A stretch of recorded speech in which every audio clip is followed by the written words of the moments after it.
बुरे कर्मों का फल। प्रस्तावना। बहुत समय पहले मगध राज्य में एक प्रसिद्ध नगर था, जहां लोग व्यापार और खेती करके अपना जीवन यापन करते थे।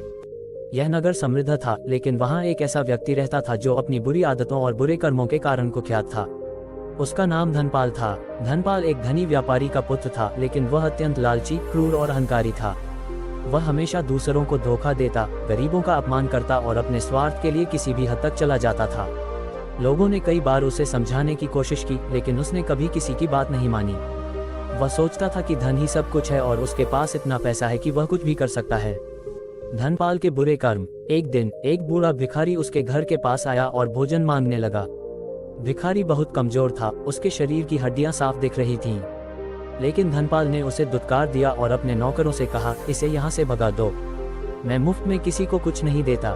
भिखारी ने विनम्रता से कहा, बेटा, ये धन तुम्हारे साथ नहीं जाएगा, किसी की मदद करोगे तो पुण्य मिलेगा। धनपाल हंसने लगा और बोला, मुझे किसी पुण्य की जरूरत नहीं, मैं अपने पैसे से ही खुश हूँ। इसके बाद भी धनपाल ने अपने व्यापार में कई बुरे काम किए। उसने गरीब किसानों को अधिक ब्याज पर ऋण दिया और जब वे पैसे नहीं चुका पाए तो उनकी जमीनें छीन लीं। उसने व्यापारियों को धोखा दिया और घटिया सामान ऊंची कीमतों पर बेचने लगा। वह किसी से अच्छा व्यवहार नहीं करता था, यहाँ तक कि अपने नौकरों को भी मारता पीटता था। गौतम बुद्ध का आगमन। कुछ महीनों बाद गौतम बुद्ध अपने शिष्यों के साथ उसी नगर में पधारे। उनकी ख्याति दूर दूर तक फैली हुई थी। लोग उनकी शिक्षाओं से प्रेरित होकर सही रास्ते पर चलने लगे थे। जब धनपाल को पता चला कि बुद्ध नगर में आए हैं, तो उसने सोचा, देखता हूँ कि यह बुद्ध कौन सा ज्ञान बांट रहे हैं।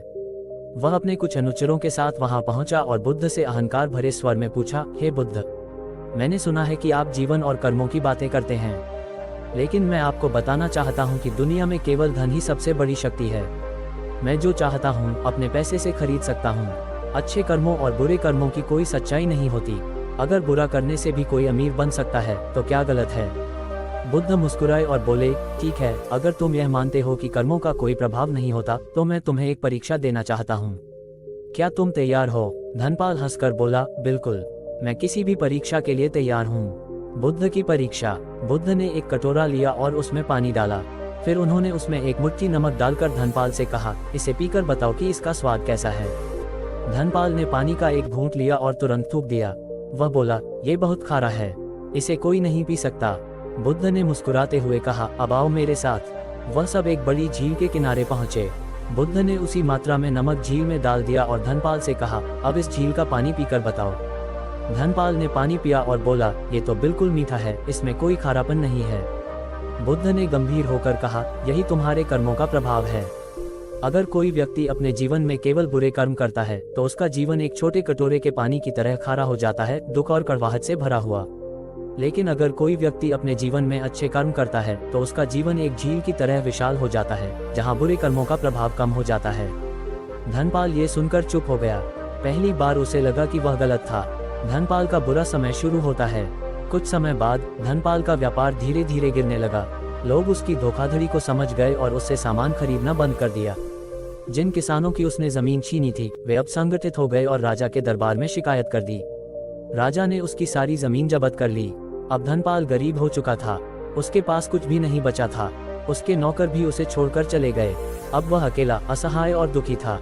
पश्चाताप और सुधार। एक दिन वह वही बूढ़ा भिखारी उसके पास आया जिसे उसने एक समय अपमानित किया था।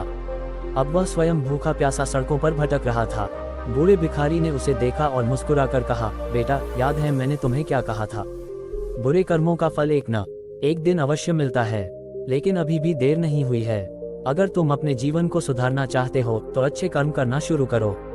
धनपाल रो पड़ा। उसे अपनी गलतियों का एहसास हुआ। उसने भिखारी के चरणों में गिरकर माफी मांगी और कहा, अब मैं अपने जीवन को बदलना चाहता हूँ। इसके बाद धनपाल ने अपना जीवन सुधारना शुरू किया। उसने गरीबों की मदद करनी शुरू की, जरूरतमंदों को भोजन खिलाया और अपने बुरे कर्मों के लिए पश्चाताप किया। धीरे धीरे लोग उसे फिर से स्वीकार करने लगे और वह अपने अच्छे कर्मों के कारण सम्मानित व्यक्ति बन गया।